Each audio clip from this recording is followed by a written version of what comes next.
Buenas tardes, bienvenidas, bienvenidos a la segunda mesa de estas segundas jornadas Carlos Astrada, Mito, Nación y Libertad, que estamos organizando en la Universidad Nacional Pedagógica, junto con Martín Prestía, Martín Forciniti y quien les habla, Ezequiel Pinacchio. Hemos convocado a un montón de gente que viene estudiando la obra de Astrada y que tiene ganas de juntarse para hablar a partir de esos conocimientos y también a partir de las preguntas que seguramente se van encontrando en sus investigaciones personales individuales. La actividad se va a desarrollar el día de hoy, el día de mañana. Tenemos varias mesas y un par de paneles, así que bueno, están invitadas a participar de todo el evento. Y bueno, sin más, le paso la palabra al coordinador que tiene, entre otras virtudes, la de ser estudiante de la carrera de filosofía de UNIPE y que nos ayuda, así que te agradezco. Muchas gracias, Ezequiel. Bueno, continuamos con esta mesa número 2.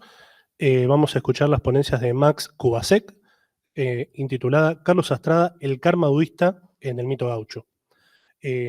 Max Hermann Kubasek es profesor de filosofía, graduado en la Universidad Nacional de La Plata. Actualmente ejerce la docencia en varios colegios de educación media y también realizando el doctorado en filosofía. También en la Universidad Nacional de La Plata con el proyecto de tesis Filosofías chinas y de la India en el campo filosófico argentino durante los años 30 y 70. Así que le cedo la palabra a Max.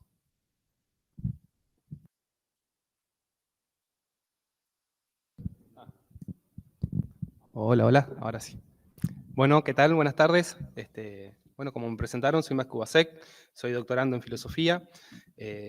Voy a iniciar primero comentando un poco desde qué órbita yo trabajo la obra de Astrada, ¿sí? Algo yo había ya mencionado en las primeras jornadas del año pasado, así que esto lo voy a hacer un reconto nomás como para que se entienda por dónde voy, ¿no? Bueno, antes que nada, bueno, mi intención es poder analizar la primera parte del mito gaucho, ¿sí? Poder analizar lo que ahí él presenta como una cosmogonía gaucha, en el que entra en juego nociones como mito, paisaje, epos pampeano, tetra pampeana y rueda de la tardanza. Todo esto en relación con la noción de karma budista, ¿sí? Bueno, ahí voy a destacar algunos paralelismos con la figura de Buda, de Pitágoras, de Platón y Plotino, ¿sí? Y cómo esto él lo utiliza para marcar una distancia con el cristianismo, ¿sí? Generando una posición bastante interesante, ¿no? Sabiendo que él escribe el peronismo, puede verse como una suerte de peronismo anticlerical, que en esa época era uno de los aliados, ¿no? Del primer peronismo. Esta posición Astrada la reafirma después en la introducción agregada en la reedición de 1964 del mito gaucho, ¿sí? Así que bueno, también voy a trabajar en la última parte sobre esa introducción, ¿sí? Bueno, como el título indica de mi proyecto de investigación, esta presentación es parte de esta investigación, ¿sí? El título es Filosofías chinas y de la India en el campo filosófico argentino durante los años 30. Entonces, en ese sentido, mi intención es enfocarme en las representaciones que han desarrollado diversas figuras y agentes del campo filosófico argentino durante este periodo, ¿no? Entre los años 30 y los años 70. Así, yo tomo, además a Carlos Astrada, a otras figuras como Carmen Dragonetti, Fernando Tola, Ismael Quiles, Rodolfo Kusch y Vicente Fatone, ¿sí? Uno de los enfoques del marco teórico, que el marco teórico yo lo detallé un poquito más en las primeras jornadas, pero bueno, lo que me interesa por ahora es mencionar que retomo el aspecto del análisis del discurso, ¿no? En ese sentido, con las lecturas de Anne Jenot y de Raymond Williams, me permiten considerar la nación de Oriente como un ideologema en el que sincrónicamente entran en tensión diversas voces que disputan entre sí la imposición de un sentido hegemónico y en el que diacrónicamente confluyen elementos dominantes, residuales y emergentes. También, a través del análisis discursivo, retomo la obra de Edward Said, Orientalismo, ¿sí? En 1978, donde ahí Said considera Oriente como un discurso con el que Europa no solo ha concebido a diversos pueblos y culturas orientales, como aquella otredad a la que Occidente se ha opuesto, sino que también es un dispositivo a partir del cual Europa ha manipulado y dirigido a estos pueblos desde un punto de vista político, sociológico, militar, ideológico, científico, imaginario, ¿no? Y en particular, para pensar el contexto argentino, a mí me interesa los trabajos de Martín Vergel y de Axel Gasquet, quienes abordan la emergencia de un orientalismo positivo y demuestran un creciente interés en estos temas que se dio a partir de inicios del siglo XX. ¿Sí? Bueno, desde esta posición a mí me interesa encarar la filosofía de Astrada, ¿sí? Me interesa ver cómo tracciona una mirada positiva sobre Oriente en su pensamiento. Vergel define dos perspectivas de las cuales los autores han desarrollado una lectura positiva sobre Oriente, ¿sí? Una perspectiva política y antiimperialista y una perspectiva espiritualista. En esta ocasión yo voy a abordar lo que considero que es un orientalismo espiritualista de Astrada, ¿sí? De carácter marcadamente secular y en el que se opone a un espiritualismo cristiano, podríamos decir. Bueno, lo que a mí me interesa del mito gaucho son la primera parte y los dos primeros capítulos de la segunda parte, ¿sí? En esas partes del trabajo es donde entra en juego la noción de karma. Y como comenté, después me voy a centrar en la introducción que él incluye en el 64, ya que ahí afirma una lectura orientalista del poema de José Hernández, ¿no? Con respecto a la noción hindú de karma, podemos hallarla tempranamente en el filósofo. Así, en el folleto Goethe y el panteísmo spinoziano la utiliza sucintamente al elogiar al poeta alemán. Cito, ¿no? Hace 100 años alcanzó la última y definitiva morada de su serenidad, dejándonos como testimonio de altísimo karma la irradiación múltiple de su genio y el universalismo profundo de su sabiduría. Luego vamos a hallar la noción de karma en Martín Fierro y el mito de los argentinos, que es una conferencia publicada en Tribuna de la Revolución en el 48 y que constituirá los dos primeros capítulos de la segunda parte de la obra que vamos a abordar, ¿no? El mito gaucho. Después esta noción también la encontramos en el artículo La máxima de San Martín y el destino argentino, que es publicado en la revista Logos en el 51 y compilado en Tierra y Figura del 63, ¿no? Bueno, como ya mencioné en las primeras jornadas, en estos trabajos, al igual que como vamos a ver en el mito gaucho, Astrada relaciona la noción de karma con el acatamiento del destino, ¿sí? Para esto parte de la noción de mito, que opera como la forma y disposición en que la comunidad puede contemplar en imágenes las omnipotentes fuerzas del ser y sus manifestaciones telúricas y vitales. Vamos a ver cómo este tratamiento sobre la noción de karma se detalla más en profundidad en el mito gaucho, ¿sí? Bueno, como es sabido, en el mito gaucho, Astrada interpreta al Martín Fierro como aquella obra arquetípica que da canto y voz al mito argentino.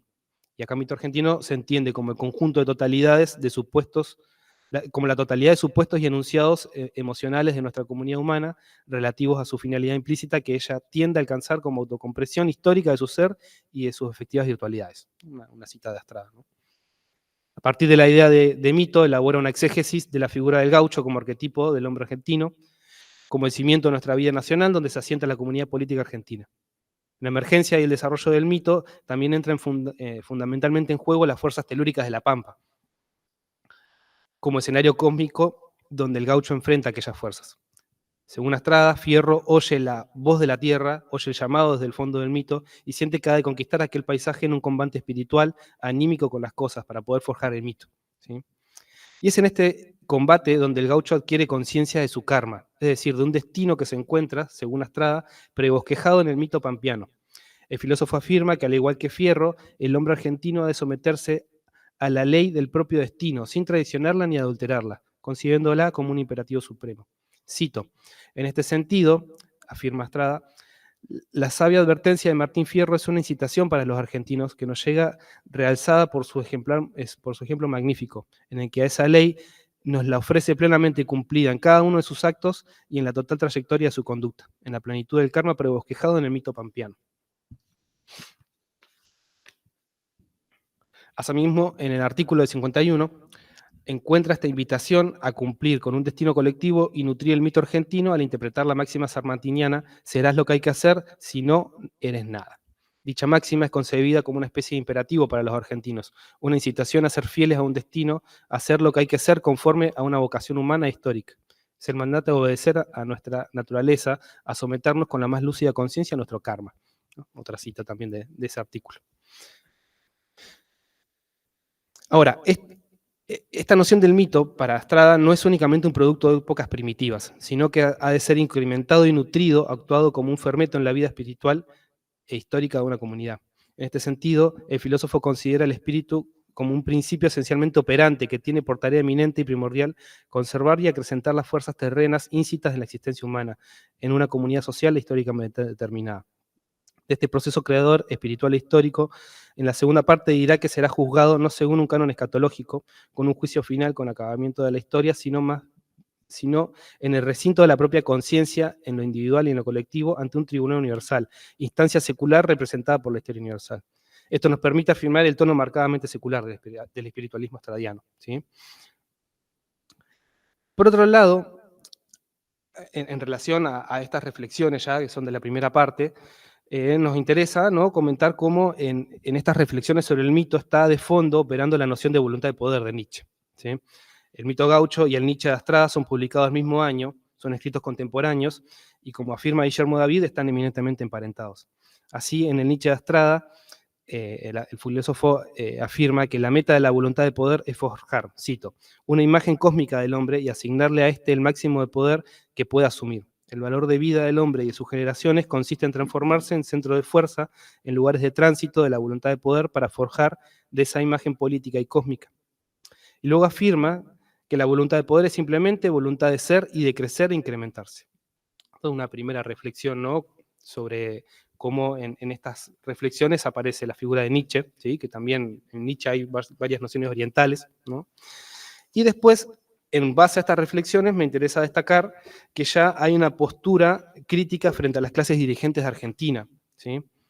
Cito: cuando la progenie del varón arquetípico quiso tener en esta comunidad política su sitio y su parte, aconteció que le fueron negados por la clase dirigente que, mirando hacia afuera en busca de inspiración y aparentes lemas constructivos, dio la espalda a los orígenes y perdió el rumbo que lleva a la fuente mítica, de la cual ella misma era, sin saberlo, fluencia perdida y sin entronque.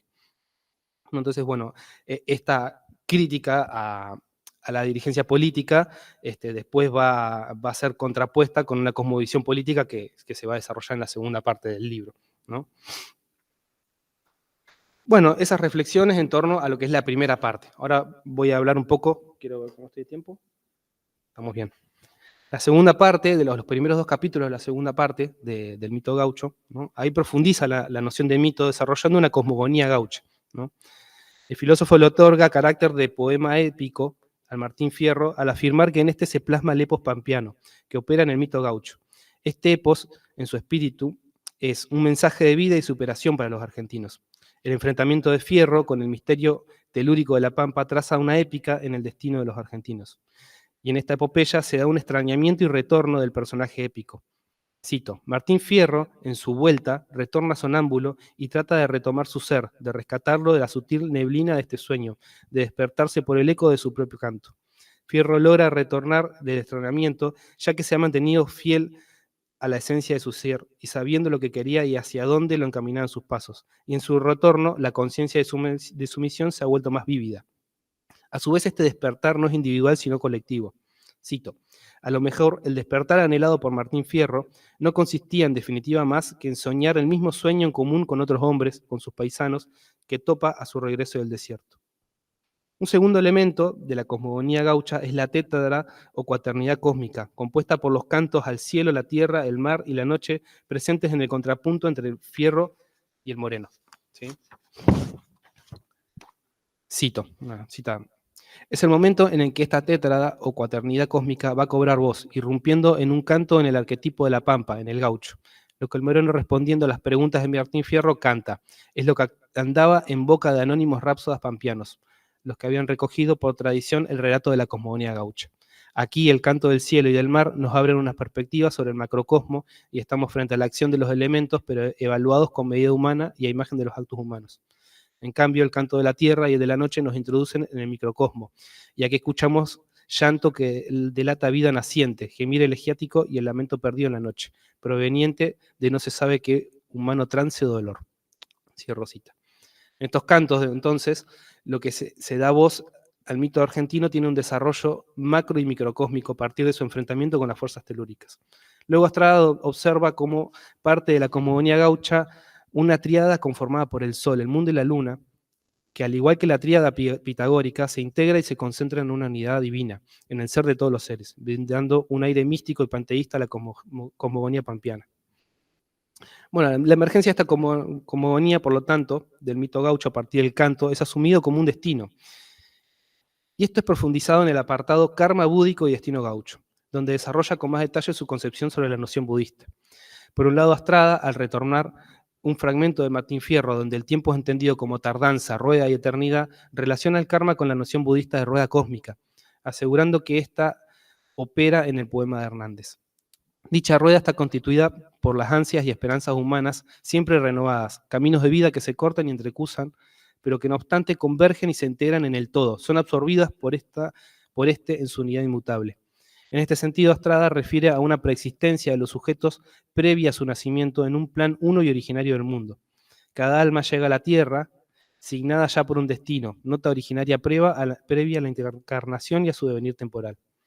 Resulta interesante que el filósofo afirma que este postulado es propio de la sabiduría oriental y que posteriormente es conocido y reincorporado por Platón en la idea de preexistencia, y también es reincorporado por Plotino, quien considera que no es el nacimiento lo que determina la peculiaridad natural de los individuos, sino que es la naturaleza prediseñada en el plan de la razón universal. A su vez, Astrada relaciona este destino prebosquejado por encima de las existencias con la fidelidad a la comunidad y a la herencia cultural. Este paralelismo que observa entre la cosmogonía gaucha y el budismo le sirve para marcar distancia con el cristianismo, doctrina religiosa que rechaza la idea de preexistencia. Cito, el dis cristiano, afirma, solo conoce individuos sueltos, sin entronque alguno, pero no razas ni estirpes, ni pueblos, ni naciones, ni tampoco individuos adscriptos a estas o a una estirpe. Vale decir, solo conoce almas individuales emergentes de la nada por un acto de creación. Cierro cita. De modo que, como señala David, el filósofo impugna al cristianismo por descreer de la persistencia del alma a la del cuerpo, ya que impide cifrar el destino de una estirpe. Este enfrentamiento, que resurgirá en la introducción del 64, resulta fundamental ya que posiciona al filósofo en una postura interesante en el contexto histórico. A la vez que Astrada adhiere en esos años al peronismo, se muestra fuertemente crítico a uno de los aliados del gobierno, pudiendo así representar una suerte de peronismo anticlerical. Por otro lado, Astrada matiza la relación entre karma y acatamiento del destino al afirmar que tanto el karma búdico como el karma pampeano consisten también en la certeza de que dicho destino puede modificarse por obra del querer del hombre, ya que éste, con la potencia de su voluntad, puede situarse fuera de la acción de los elementos naturales y enfrentarlos para afirmar frente a la totalidad de la naturaleza su supremacía. En este sentido, el filósofo considera al destino como una potencia operante de la vida humana. Esta idea se profundiza al desarrollar su idea de rueda de la tardanza. Considera que el argentino es movilizado por un impulso hacia el mañana y un encuentro de su porvenir, ya que concibe el tiempo como tardanza, como impaciencia creadora en la que lo nuevo ya está impulsado en el anhelo esperanzado que rebosa su presente. Pero a la vez dicho futuro por venir tiene un nexo con el pasado y está inmanente en su hoy, de modo que este porvenir no ha de enfrentárselo con una dimensión rectilínea alejada del punto de partida, sino que gira continuamente en torno al eje de la rueda, que es el tiempo para Martín Fierro. David señala que el filósofo tracciona la noción de karma con el eterno retorno de Nietzsche. En este sentido, cabe señalar que en el marxismo y las escatologías, Astrada concibe la noción de eterno retorno de lo igual como un principio fundamental, tanto en el acaecer histórico como en la existencia humana individual y su destino.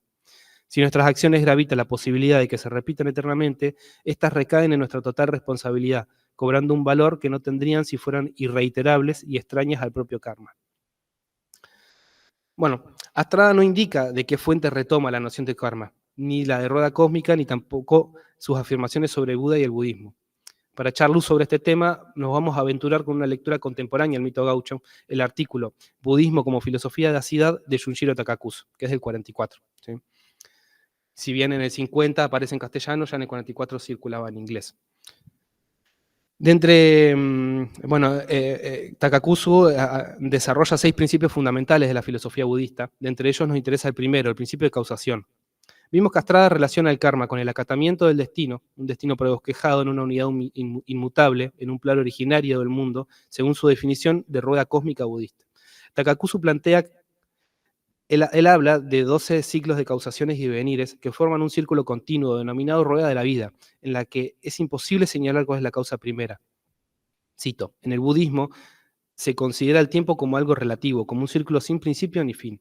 Mientras un individuo goza los efectos del pasado, está formando ya las causas del futuro.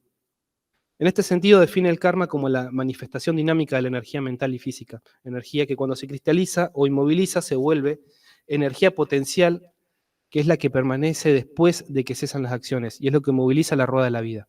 En este sentido, todo ser viviente determina su propia naturaleza y existencia a través de sus propias acciones, siendo de este modo autocreado. El acto de autocreación ha continuado en el pasado por miles y millones de vidas, y en la medida en que esta energía funcione, el samsara, es decir, los ciclos de causación y devenir, se sucederán inexorablemente. Astrada coincide en este punto, ya que afirma que el karma pampiano consiste también en la certeza de que dicho destino puede modificarse por obra del hombre. En este sentido, el filósofo considera el destino como una potencia operante de la vida humana. Esta idea se profundiza al desarrollar su idea de rueda de la tardanza. Pero consideramos que hay cierta ambigüedad al no diferenciar entre karma budista y karma en otras doctrinas hindúes. En efecto, mientras que habla sin más del karma budista, afirma que los diversos caminos de vida convergen en una totalidad y son absorbidos por su unidad inmutable. En cambio, Takakuso afirma que para el budismo el universo no es homocéntrico, sino que es más bien una co-creación de todos los seres. El budismo no cree en la idea de que todas las cosas proceden de la misma causa, pero sostiene que todo ha sido inevitablemente creado por dos más causas. A su vez hay un error conceptual fundamental y determinante. Astrada critica que, a diferencia de la cosmología gaucha y el budismo, el cristianismo descree la persistencia de las almas. Ahora, Takakuso afirma que en el samsara no hay una transmigración de las almas. El budismo desaprueba la existencia del alma. Lo que se transmite en el samsara son vibraciones de partículas que causan la vibración de las próximas partículas, generando ondas que se transmiten a gran distancia. Estas ambigüedades, si hubieran sido precisadas, podría haber enfatizado el tono que busca traccionar con la voluntad de poder nietzscheana, ¿no? Una pequeña cuestión que veo en Astrada. No sé cómo vengo de tiempo. Queda, ¿no? Tengo 10 minutos, 5 minutos. Bueno, como para terminar, me interesa retomar 3 cuestiones de la introducción de 64, ¿sí? Ahí lo que hace Astrada es pasar revista a ciertas críticas que se le hicieron al mito gaucho, ¿sí? Lo primero que hace es posicionarse en contra de los seguidores de la antinomia sarmientina civilización o barbarie, ¿sí? Me interesa ver cómo se posiciona enfrente de Sarmiento, ¿sí? Ya que se hace patente esta contraposición en la manera en que retoman a Oriente en su exégesis de la Pampa. Ambos orientalizan el paisaje, pero desde puntos de vista diametralmente opuestos. Mientras que la cosmogonía gaucha astradiana comparte con el budismo la aceptación del destino y la posibilidad de incidir en él como algo positivo para el desarrollo del espíritu, Sarmiento sitúa lo gaucho y lo oriental dentro de lo bárbaro, relacionado con la pereza, el despotismo, el fanatismo religioso y contrapuesto a la civilización occidental. En este sentido, Vergel habla de una matriz orientalista sarmientina, propia de las primeras décadas del siglo XIX y de la que el autor del Facundo fue su principal representante. Astrada, al desestimar la dicotomía civilización-barbarie, habilita un acercamiento entre los aspectos espirituales de la cultura argentina y culturas no occidentales. Después Astrada defiende su lectura frente a las críticas por parte de algunas revistas del sector escolástico clerical. Afirma que eran de esperar dichos ataques, ya que el mito gaucho muestra que Fierro se encuentra fuera del marco de la fe cristiana y que Hernández se ha inspirado en fuentes persas, hindúes y en las culturas míticas americanas. Astrada no indica a qué revistas refiere, estas revistas clericales, ¿sí? Pero su crítica a las lecturas cristianas continúa al atacar las interpretaciones de Vicente Rossi y de Carlos Alberto Leumann. A pesar de que el primero es un ferviente crítico del Martín Fierro y el segundo desarrolla uno de los mejores estudios filológicos de la obra, según Astrada, ambos se confunden al concebir una imagen cristiana de la obra de Hernández. De acá me interesa sobre todo la crítica que le hace a Rossi, ¿sí? Critica su escrito Romance de la Pulpería. La crítica a Rossi radica en la construcción de un sujeto político para la identidad nacional, ¿no? Rossi plantea que el sujeto político tiene que ser el negro y Astrada el gaucho, ¿no? Según el filósofo, Rossi es un apologeta del negro y un detractor del Martín Fierro. Uno de los puntos que cuestiona Astrada es que Rossi le atribuya misticismo cristiano al poema y le achaque tilinguismo religioso. El filósofo reafirma su lectura planteando que si en el Martín Fierro hay misticismo, es aquel relacionado con la mística pitagórica del número, con el concepto védico de destino o con el fatum de la ontología arcaica de las culturas precolombinas. Del romance de la pulpería, que es el texto de Rossi, lo que me interesa, es bien interesante la crítica que hace a Martín Fierro, o sea, interesante en el sentido que es tremenda, ¿no? Pero bueno, no me voy a detener en eso, sino que lo que me resulta interesante, que en su confrontación con el poema de Hernández incluye, Rossi, una sección titulada Budismo martinfierrista, en el que menciona una exposición de 400 tallados de madera con motivos martinfierristas, realizada en Buenos Aires por unos artistas catalanes, aprovechando la liturgia literaria hernandiana en propagación y en un insensato fanatismo de anacrónico culto. Cabe destacar las siguientes apreciaciones en dicha sección. La figura del atribulado y baqueteado Fierro, sorprendida en aplastamiento sobre su guitarra, en trance para el romance de la pulpería, nos sorprende con una tentadora sugestión. La figura de un Buda gaucho, el ídolo del martinfierrismo. Una nueva titulación filosófica gauchesca, budismo martinfierrista. Contémplese a su Buda en la página de enfrente, transmite sensación de pringüe y tufo de alcohol. Es la creación de Hernández en toda su ingenua crudeza gauchesca. Martín Fierro y compañía. Si esos son gauchos, no se hable más de gauchos. Cierro cita. Destacamos el modo en que en esta sección Rossi tracciona la figura de Fierro con Buda y la sensación de pringüe, que es suciedad o grasa, y el tufo alcohol, para dar una imagen peyorativa sobre el gaucho. Nos resulta muy significativo, ya que consideramos que en la medida en que retoma el budismo para denostar al Martín Fierro, y el modo en que lo retoma, está operando una mirada negativa sobre el budismo. Esto nos permite afirmar que Astrada, en el mito gaucho, busca revalorizar doctrinas orientales como el budismo y su influencia oriental en el Martín Fierro, y en cierto modo le está respondiendo a la lectura negativa de Rossi, ¿sí? El texto de Rossi es previo al mito gaucho, es del 45.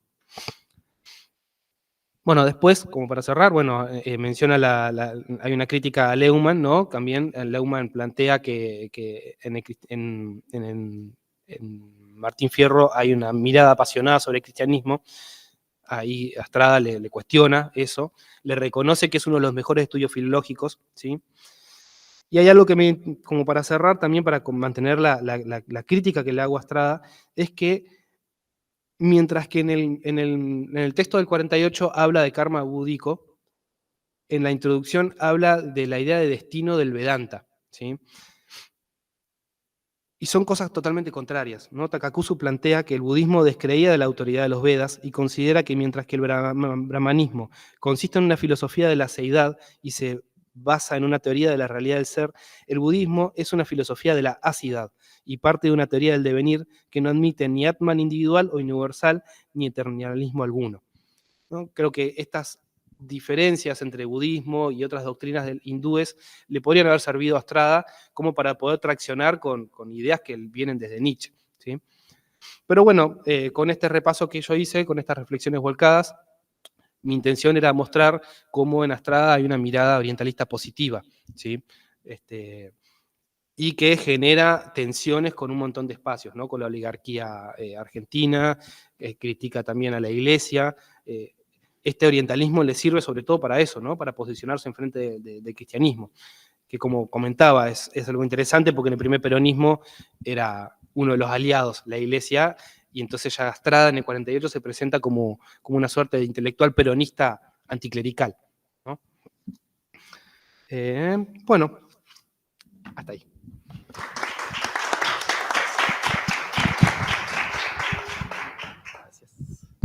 Muchas gracias, Max. Bueno, seguimos con la exposición de Juan Terranova, Astrada en la Antártida. Juan es licenciado en Letras por la Universidad de Buenos Aires, publicó Ara, Bahía Paraíso, la historia del buque polar que fue a la Guerra de Malvinas, Omar Buzón, Antes, Durante y Después de Malvinas, y Puerto Belgrano, entre otros libros sobre el conflicto bélico del Atlántico Sur. Editó la antología Cartas de Guerra, con entrevistas y material epistolar de la Guerra de Malvinas, edita y escribe en revistapaco.com. En la actualidad coordina el área de Biblioteca de Archivo del Museo Nacional Malvinas e Islas del Atlántico Sur, cursa el doctorado en Ciencias Sociales en la Universidad de Buenos Aires y escribe sobre la historia de submarinos argentinos. En el 2023 viajó 2 veces a la Antártida, recorriendo las bases argentinas Carlini, Decepción, Petrel y Marambio. Su último libro es El arte de la novela antártica. Así que, Juan, te escuchamos. Gracias. Bueno. Sí. Hablo acá para qué. Genial.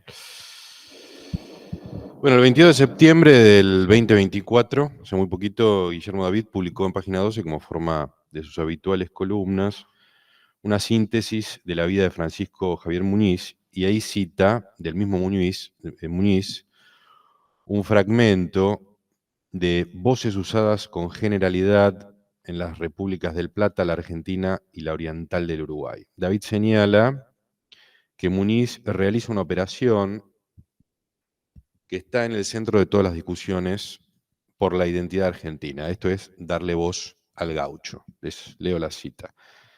En los campos todos los achaques se curan. En ellos Naides ha visto mágicas ni cosas malas. En los desiertos se olvida el hombre hasta la ingratitud.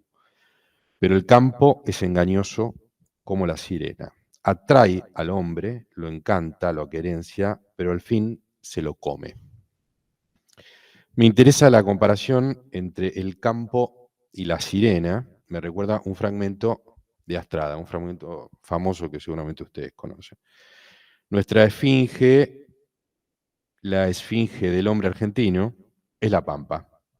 La extensión ilimitada, con sus horizontes evanescentes en fuga, la pampa en diversas formas inarticuladas, que se refunden en una sola nota reiterada y obsesionante. Esto es muy interesante, ¿no? Reiterada, una sola nota reiterada y obsesionante, nos está diciendo, la pampa nos dice, o descifras mi secreto o te devoro. Acá uso un tú, Astrada, bastante anacrónico, y siempre me llamó la atención. O descifras, o sea, descifras tú, mi secreto o te devoro. Este párrafo abre un artículo que se llama Por una metafísica de la Pampa, incluido en un libro del mismo nombre, Por una metafísica de la Pampa, publicado en el 2007 por la Biblioteca Nacional, compilado y prologado por el mismo Guillermo David.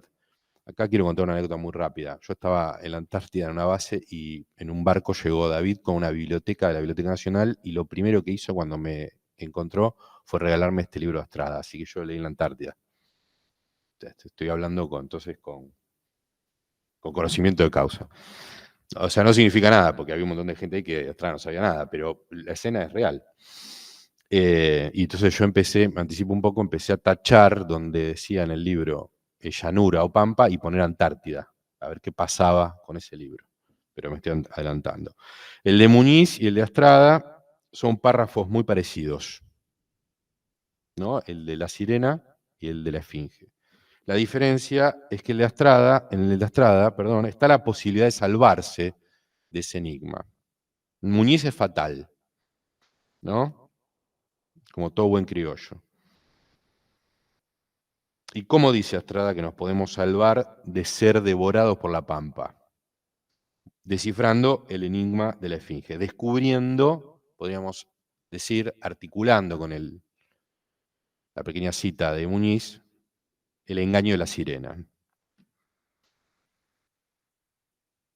Creo que esto es lo que muy rápido entiende Astrada en su escritura, ¿no? Hay que descifrar el paisaje, la geografía, el escenario argentino. Está la llanura, y luego Astrada, como filósofa, la interpreta, la interroga, le devuelve a la esfinge la pregunta. ¿Por qué? Descifrar la llanura, va a decir Astrada, es descifrarnos como argentinos. En tanto que habitantes de este lugar debemos conocer y conocer. Bueno, yo acá ya estaba cansado y escribí cualquier cosa, perdón. Debemos conocer los efectos de ese lugar sobre nosotros para conocernos. Bueno, una frase medio rara. El aforismo, bueno, una digresión. El aforismo griego, todos conocemos esto, conócete a ti mismo. Parece que la frase estaba inscripta en el templo de Apolo de Delfos. Es una frase del siglo V a.C., que bueno, fue atribuida a una cantidad de filósofos griegos, ¿no? O del Mediterráneo, Heráclito, Quilón de Esparta, al propio dios Apolo, en respuesta a Quilón, a Tales de Mileto, a Sócrates, Pitágoras, Solón de Atenas. El poeta Juvenal la pone en un lugar todavía más arriba, dice, ¿no? Es un precepto que desciende del cielo. Contra todo esto, Astrada se para y dice, no, momento, nosotros, en tanto que argentinos, tenemos que hacer una escala en este viaje de conocerse a sí mismo. Para conocernos a nosotros mismos, tenemos que antes descifrar el lugar donde vivimos, que nos hace una pregunta, nos genera un enigma. Con esto se pone en una larga tradición, no es nada original, Astrada, se pone en una larga tradición de la obsesión del ensayista argentino con el espacio. De Echeverría, Sarmiento, bueno, Ezequiel Martínez Estrada, por supuesto, Alberdi, Horacio González, Alperindongui, Marcelo Gullo, pasando por Ricardo Rojas, Borjas, Art, Horacio Quiroga, Leopoldo Lugones. Parecería ser que podemos citar a todos los escritores argentinos, ¿no? Obsesionados en alguna medida por el entorno. Entonces habría algo del ser nacional que nos une al paisaje. Por supuesto, esto es un debate, no es una afirmación, es una afirmación categórica que genera un debate. Volvemos al fatalismo criollo, ¿no? Esta cuestión del destino, el destino manifiesto, ¿no? Del cual el determinismo geográfico del cual no nos podemos escapar. Parecería ser que Astrada todo el tiempo está pisando esa capa, ¿no? Bueno, entonces hay un destino manifiesto, pero muy rápido eso se transforma en un fatalismo, ¿no? Al cual nosotros debemos ir a encontrar, pero también que nos condiciona y que tiene que ver con esta cuestión geográfica.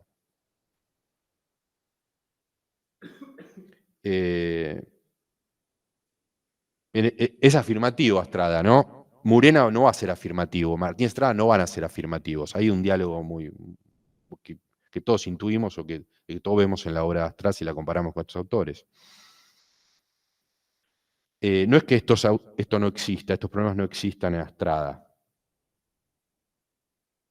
La relación entre el sujeto y su entorno es un debate argentino. Bueno, esto si todos leímos más o menos está.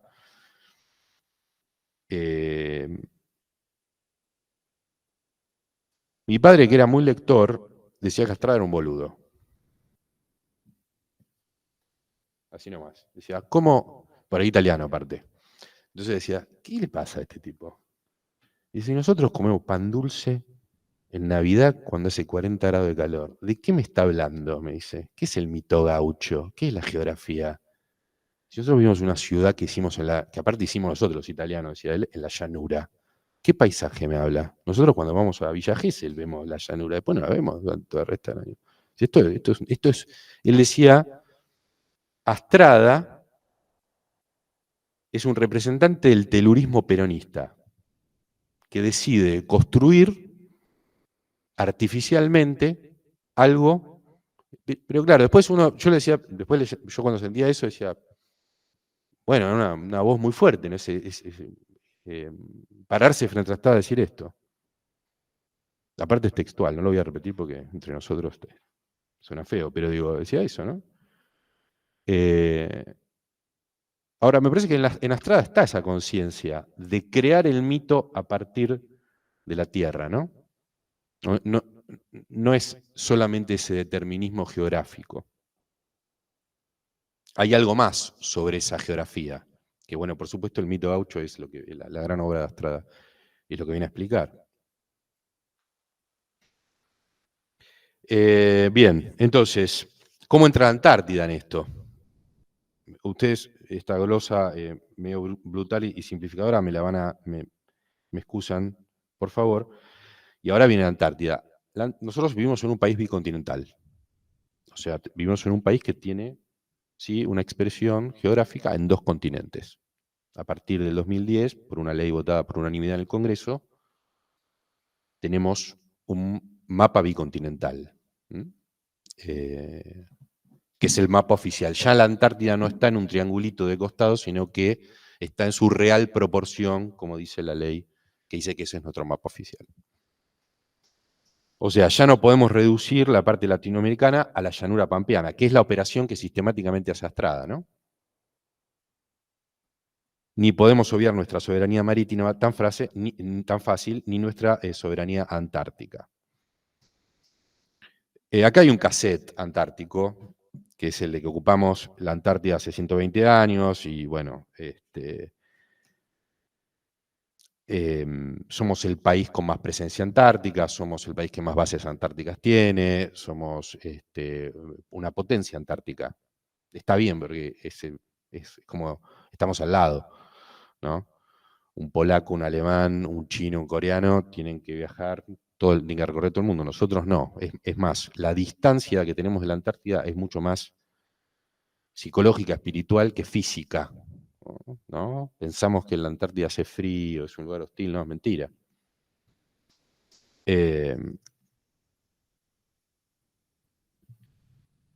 Y uno de los problemas que nos presenta la Antártida es cómo pensar la Antártida.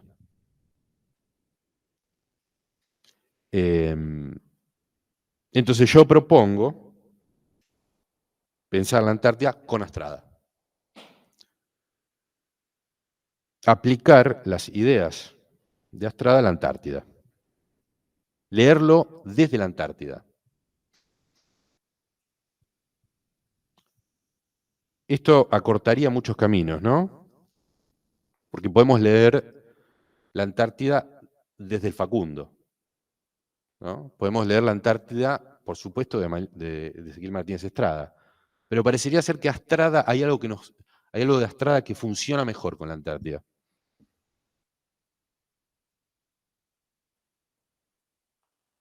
La Antártida nos propone los mismos problemas que nos propone la geografía argentina para leer Astrada, pero magnificados. ¿Mm?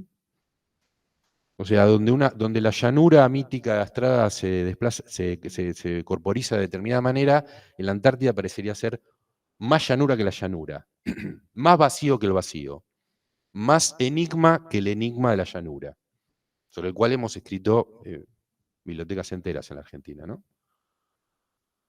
Esto es curioso, ¿no? ¿Hay un lugar más astradiano que la Antártida? O sea, la llanura es astradiana, ok, estamos de acuerdo. Bueno, hay un lugar que parecería ser más llanura todavía, o más vacío.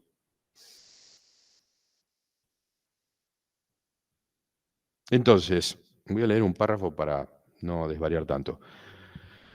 Acá uso algunas figuras retóricas. Siguiendo este recorrido, propongo leer a Carlos Astrada como un artesano de la sinécdoque, o sea, la parte por el todo, un escritor que produce una relación elástica con la metonimia, con lo que está al lado y es llamado de la misma manera, un paisajista dialéctico, un filósofo del mirar y no del escuchar, cuya sordera al ruido, a lo extraño, a lo coyuntural, lo ayuda a concentrarse y mantener siempre la vista en el horizonte. Bueno, acá también me cansé y empecé a tirar consignas, ¿no? Llevemos los libros de Astrada a la Antártida y preguntémonos, ¿qué puede decirnos Astrada de la Antártida Argentina? Bueno, hago una cita sola, pero estaba buscando más citas en el Mito Gaucho, en la edición que sacaron los muchachos de Meridión, y prácticamente todo el libro se puede readaptar a pensar la Antártida. Todas las citas de una u otra manera funcionan. Yo encontré esta, pero podría ser casi cualquier otra. Si la existencia pampeana es solo una sombra errante de la extensión inhóspita, tratemos de iluminarla un momento para sorprender su borrosa trama y su escurridiza inestabilidad. Muy rápidamente podemos decir, si la existencia antártica es solo una sombra errante en la extensión inhóspita, tratemos de iluminarla. Acuérdense que en la Antártida en invierno no hay luz y durante el verano no se pone el sol. Esto es relativo, depende de donde estemos, hay muchos mitos sobre eso, pero bueno, hay un tema con la luz. En un momento para sorprender su borrosa trama, su escurridiza inestabilidad.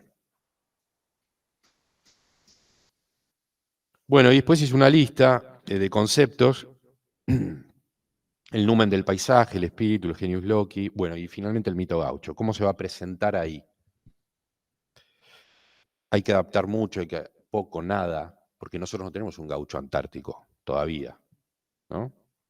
O sea que nos quedaríamos en la geografía, no hay, no sé, el gaucho no podemos transformar en un Yeti, el hombre de la nieve, no podemos hacer esa operación, ni siquiera Astrada podría, que era como todos sabemos, muy locuaz para inventar estas cosas y convencernos de eso. Pero bueno, hay otros mitos. Básicamente hay 2 mitos en la Antártida y 2 hombres, o mujeres, si quieren, ahora también, que es el militar y el científico, ¿no? Que generan si uno va a la Antártida, ver rápidamente que hay una etnografía para hacer, hay una convivencia, hay una vida, se trabaja, diferentes formas del habla, de relacionarse. Acá está David, te voy a mencionar a David, porque fuimos juntos y él escribió un libro que él es historiador, pero no se dio cuenta, y hizo también una etnografía de qué pasa en una base antártica. ¿Cómo se llama el libro? Petrel, La Grana. El corazón del esfuerzo argentino en la Antártida. Más astradiano no puede ser, ¿no? El corazón del esfuerzo argentino en la Antártida. Es como que... Es en la base Petrel,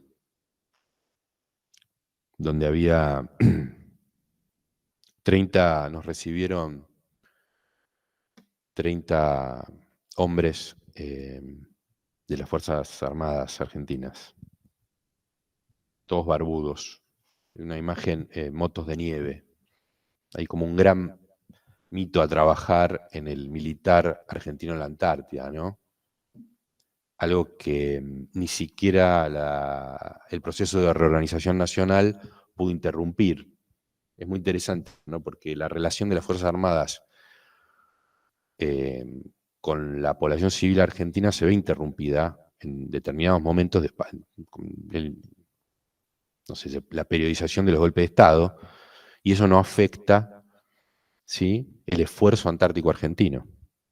¿Se entiende lo que digo? Hay un mito del militar argentino en la Antártida, adelgazado, obviamente, en determinados momentos de la Argentina, pero que es constante, y al que se le agrega después el científico, que es un poco el del chiste de los gallegos. El científico es un poco el gallego de la Antártida, ¿no? Es el tipo que va a contar los pingüinos, se le escapan las focas, tiene como toda los militares cuentan chistes de gallegos usando a los científicos como personajes, o sea que sería más del orden de la picaresca, mientras el mito gaucho estaría encarnado en, que aparte, bueno, obviamente lo militar aparece en lo gaucho con muchísima presencia, la picaresca, el Sancho, digamos, bueno, por ahí eso el Sancho no va, pero habría que pensar la picaresca, el viejo Vizcacha sería el militar que le dice al que llega a la Antártida, acá están los científicos que se dedican a contar pingüinos, a levantar planillas, siempre están preocupados por eso, no ayudan, los tenemos que ayudar nosotros, se quedan en una grieta y quieren sacarlo. Bueno, no me voy por las ramas. Entonces digo, Astrada es una de las mejores herramientas conceptuales que tenemos para entender la Antártida. Y si Astrada puede ayudarnos a entender la Antártida, también de una forma, podríamos decir, inesperada, la Antártida nos ayuda a entender a Astrada, al revés. Incluso sumidos en estos grados de lectura, que se parecen mucho a la obsesión, como citamos, da la sensación, por momentos, de que el nombre del filósofo está contenido en el nombre del continente, ¿no? Y viceversa, Astrada y Antártida. Se ve que acá estaba cansado, ya empecé a inventar cualquier cosa. Existe una aliteración, un desplazamiento anagramático, bueno, Sarasa, son nombres propios que se convocan. Bueno, es una impertinencia de mi parte, pero creo que Astrada se lee mejor en relación a la Antártida Argentina, como les anticipé, que la parte americana de nuestro país. Es un tour de force, una lectura estrangulada, pero el desafío está planteado. Agrego para terminar que se suele decir que Perón nos espera en el futuro. Yo creo que Astrada nos espera en la Antártida. Gracias.